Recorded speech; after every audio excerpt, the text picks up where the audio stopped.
Pernah nggak sih Anda bertanya-tanya, gimana sebuah perusahaan raksasa, umurnya udah lebih dari 100 tahun, karyawannya puluhan ribu, birokrasinya udah mendarah daging, tiba-tiba bisa mengubah cara berpikirnya secara total? Iya kan? Bukan cuma soal bikin produk baru, tapi benar-benar merombak DNA budayanya dari dalam. Nah, pertanyaan itulah yang akan kita bedah bareng-bareng. Kita akan menyelami buku Frugal Innovation, karya Navi Raju dan Jaideep Prabhu. Misi kita hari ini khusus untuk Anda adalah mengekstrak strategi inti dari buku ini tentang bagaimana perusahaan-perusahaan besar bisa menumbuhkan apa yang disebut budaya hemat. Sebuah pergeseran ya? Betul, pergeseran fundamental dari model yang kaku, yang boros, ke model yang gesit, kolaboratif, dan super efisien. Dan penting banget buat kita garis bawahi di awal, ini bukan sekedar soal, oke, potong anggaran di sana-sini. Bukan soal cari yang murahan ya. Bukan. Ini adalah sebuah revolusi mental. Kita akan lihat contoh-contoh nyata dari Renault yang dapat tantangan yang kayaknya mustahil untuk bikin mobil seharga $6.000. Wow. Sampai GE yang malah membuka garasi inovasi untuk umum. Kita akan telusuri gimana para pemimpin bisa mendorong perubahan radikal ini supaya benar-benar meresap dan bertahan lama. Oke, mari kita mulai dari pemicunya. Buku ini kan buka dengan studi kasus yang kuat banget. Renault dan mobil Logan. Iya, Logan. CEO-nya saat itu, Louis Schweitzer, kasih tantangan yang kedengerannya sederhana. Buat mobil seharga $6.000. Sekilas, ini kayak masalah teknis aja. Cari material murah, kurangi fitur. Betul. Tapi saya curiga, kalau sesederhana itu semua orang bisa melakukannya. Apa sih sebenarnya tantangan yang lebih dalam yang mereka hadapi? Kecurigaan Anda tepat banget. Secara teknis, bikin mobil murah itu gampang. Hasilnya bisa kayak mobil Lada dari era Soviet. Oh iya, kaku, nggak nyaman. Dan pada akhirnya malah merusak citra Renault yang dikenal dengan kualitas dan desainnya. Tantangan sesungguhnya adalah membuat mobil yang terjangkau sekaligus berkualitas, andal, dan bahkan menarik. Oke. Nah, ini memaksa para insinyur mereka untuk keluar dari zona nyaman, meninggalkan filosofi R&D lebih besar, lebih canggih, lebih baik, yang udah jadi mantra mereka puluhan tahun. Jadi ini bukan lagi soal mengubah bisnis model. Tapi mengubah mental model. Tunggu dulu, ini menarik banget. Jadi alih-alih mencoba mengajari para insinyur mereka di Prancis untuk berhemat, mereka justru melakukan sesuatu yang radikal. Mereka nggak membangunnya di Prancis, kan? Betul sekali, mereka sadar kalau para insinyur Prancis mereka itu dibesarkan dalam kultur yang kaya sumber daya. Pola pikirnya udah terbentuk. Jadi, mereka melakukan sesuatu yang brilian. Apa itu? Mereka membentuk tim lintas budaya.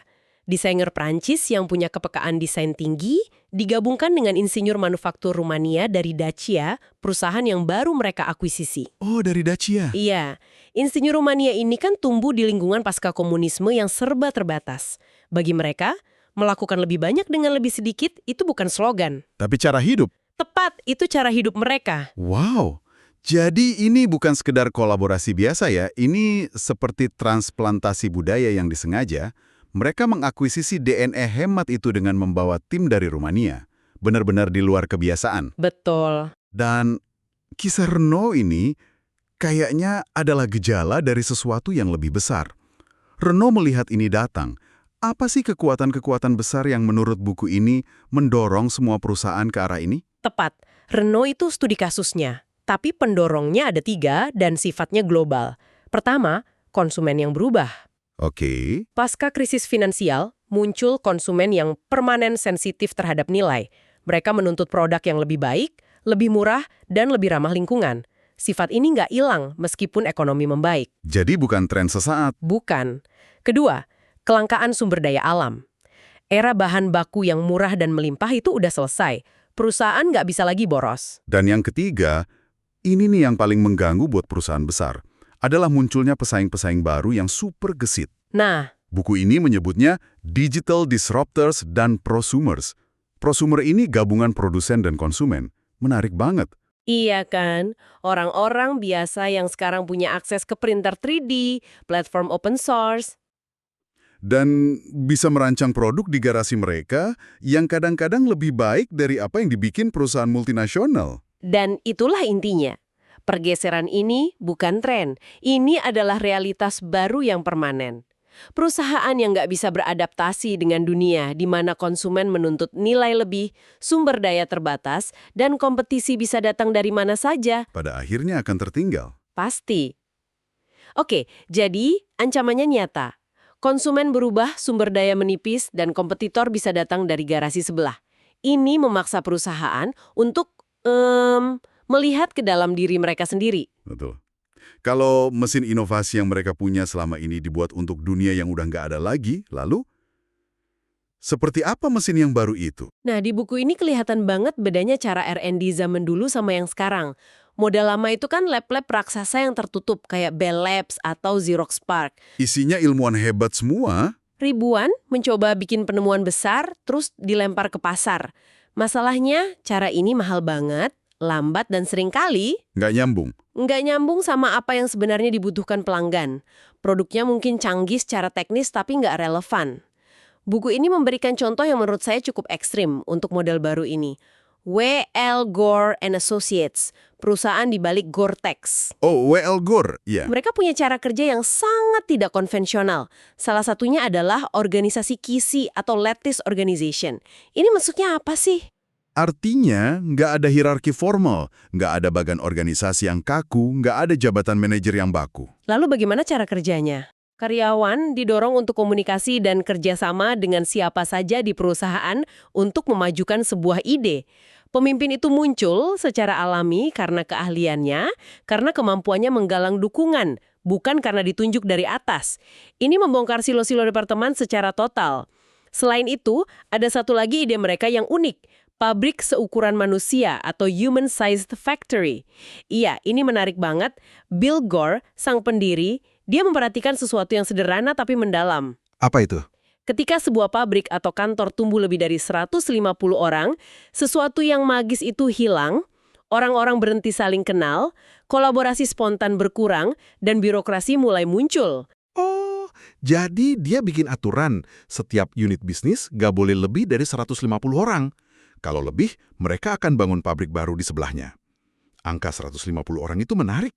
Saya jadi ingat teori Dunbar's Numbers dalam antropologi, bahwa otak manusia secara kognitif cuma bisa menjaga hubungan sosial yang stabil dengan sekitar 150 orang. Nah, itu dia. Mungkin Bill Gore secara intuitif menemukan batas psikologis untuk sebuah komunitas yang benar-benar kolaboratif di tempat kerja. Tapi, apakah ide tim kecil yang gesit ini cuma berlaku di manufaktur? Gimana dengan industri jasa misalnya? Sangat berlaku. Ada studi kasus bagus tentang agensi periklanan Saatchi & Saatchi plus Juke. Mereka sadar model kerja Tayloris gaya tahun 50-an mereka itu udah usang. Maksudnya yang berurutan itu ya? Betul. Dulu kan tim riset pasar kerja dulu, lalu hasilnya diserahin ke tim kreatif. Terus tim kreatif serahin ke tim media. Prosesnya berurutan, kayak di jalur perakitan. Dan di era digital yang serba cepat, Modal itu terlalu lambat dan kaku. Mereka harus beralih ke tim-tim kecil lintas fungsi yang gesit di mana ahli strategi, kreatif, dan ahli media duduk bareng dari hari pertama untuk memecahkan masalah klien. Jadi, intinya adalah membongkar dinding-dinding di dalam perusahaan, meratakan hierarki dan menciptakan tim-tim kecil yang otonom. Iya. Tapi buku ini juga bilang kalau perubahan itu nggak cukup cuma di dalam. Mereka juga harus membongkar dinding yang memisahkan mereka dari dunia luar, kan? Tepat. Mereka menyebutnya hiperkolaborasi. Ini lebih dari sekedar inovasi terbuka yang sering kita dengar. Ini kemitraan yang sangat luas dan dalam dengan berbagai pihak di luar perusahaan. Oke, siapa saja mitranya? Buku ini menyoroti 3 mitra kunci. Pertama, pemasok. Hubungan dengan mereka diubah dari sekedar transaksional, tekan harga serendah mungkin, menjadi kemitraan strategis. Contohnya seperti Mas Spencer dengan plan A mereka. Itu bukan sekedar kampanye PR, kan? Jauh dari itu. MNS itu mengadakan konferensi tahunan dengan 1.000 pemasok global utamanya.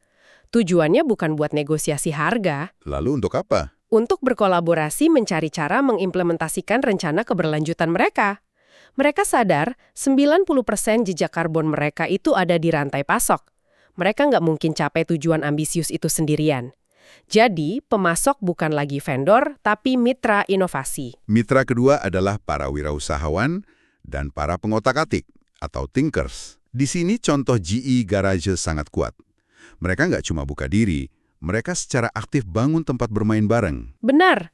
GE bermitra dengan Tech Shop, sebuah bengkel DIY canggih, untuk mendirikan GE Garages.